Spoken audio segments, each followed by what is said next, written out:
So let's go back for a second. Wait, not that far back. Oh my gosh, I was such a cute baby. Just go back to December 22nd, 2017, the day that I paid off all of my debt. I can barely keep my excitement because I am finally debt free. Listen, I was so excited. Like, it was great not to owe anybody any money.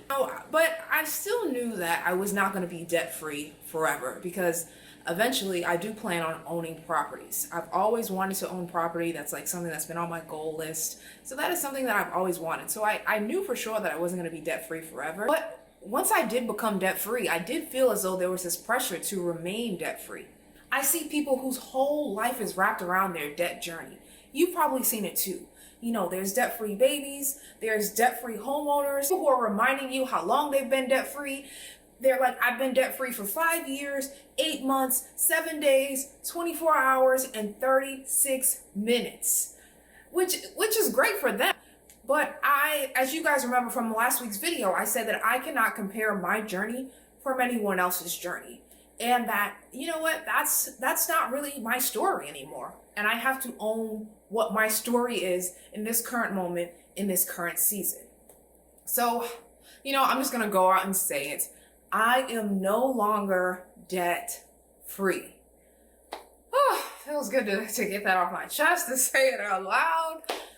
Oh, no longer debt free. Of course, my $38,000 of student loan debt is paid off. Thank God I no longer have to owe anybody $300 a month. So that payment is gone. So I'm happy for that.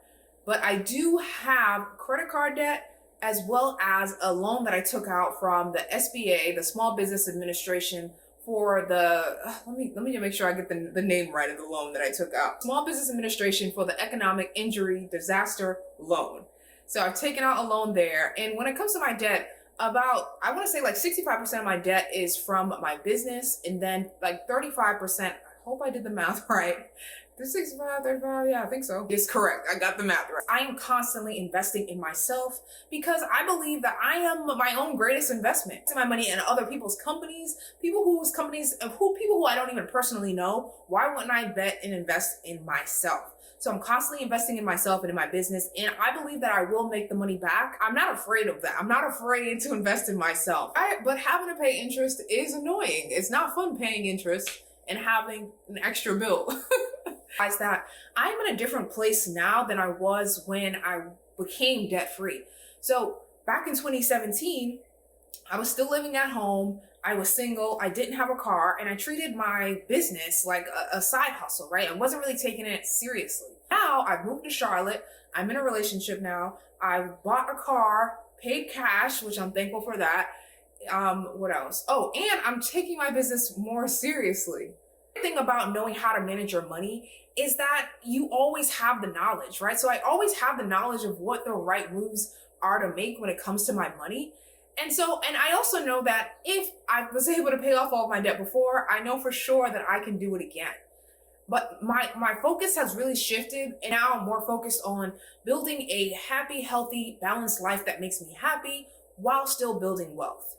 Still investing my money in the stock market because I believe that it's so important to invest your money. And even when I was paying off my debt, I made sure that I was investing my money when I was investing that money while trying to pay off my debt, because I believe that it's important, right? I didn't want to be debt free and have a net worth of $0. So I made sure to do both at the same time. I think you can be put in a dangerous position if you're just putting, every single penny and every single dollar you have towards your debt, and then not putting any money into savings or any money into your investments. Because the younger you are, the earlier you start investing, the better. So if I had just spent all of my early years just, putting money towards my debt, yes, I would have paid off my debt faster, but I would have missed out on that time my money could have been growing in the market. So that is just how I personally decided to do it. You have to decide what's best for you in your journey. But I am currently still investing. If you're trying to reach your money goals this year and you need some extra help, some extra guidance, I have a great resource for you. The Hero in Your Finances Finance Workbook and Growth Planner. It's going to keep you organized, going to keep you motivated, and most importantly, it's going to help you reach your money goals this year.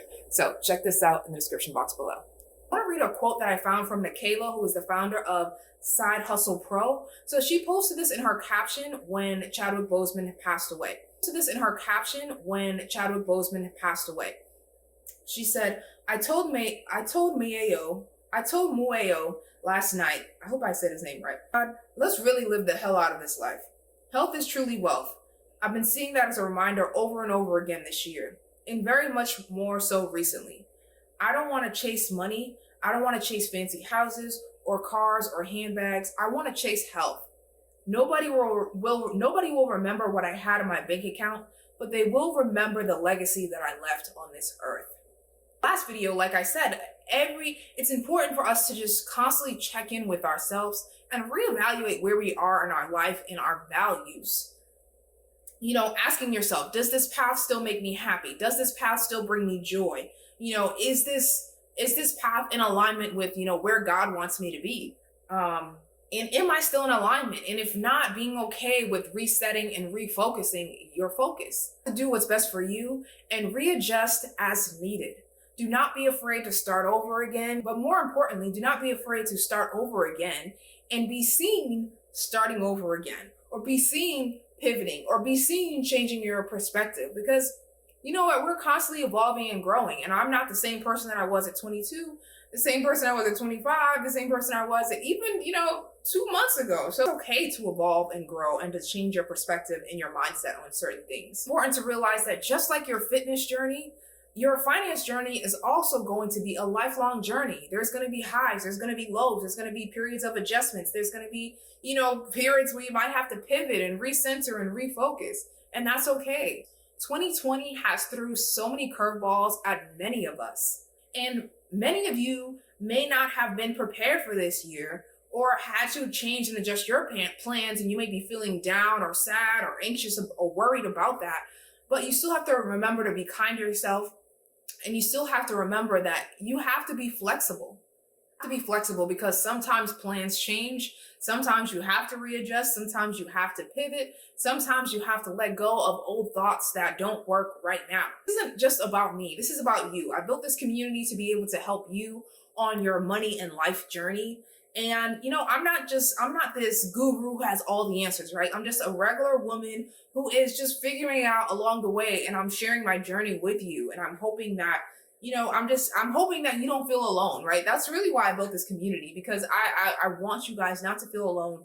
I want you to have somebody that's real, that's relatable, that's inspirational, that can, come to you and just talk in a real way here, and who is herself working on defying the odds, building wealth, and thinking differently. If you haven't already downloaded my free snowball debt calculator, you want to make sure that you grab this download. So I'm going to leave that in the description box below where you can sign up and grab this download. If you've been on my list for a while, you probably already have it, so you don't have to re-enter.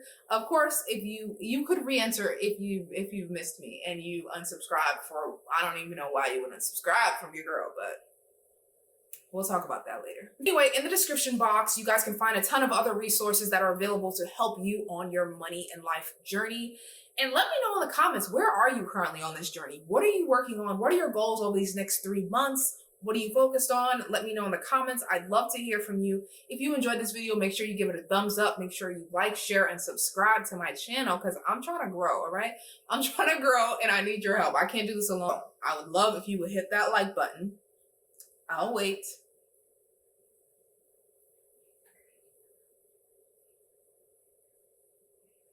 You pressed it? You pressed the subscribe too?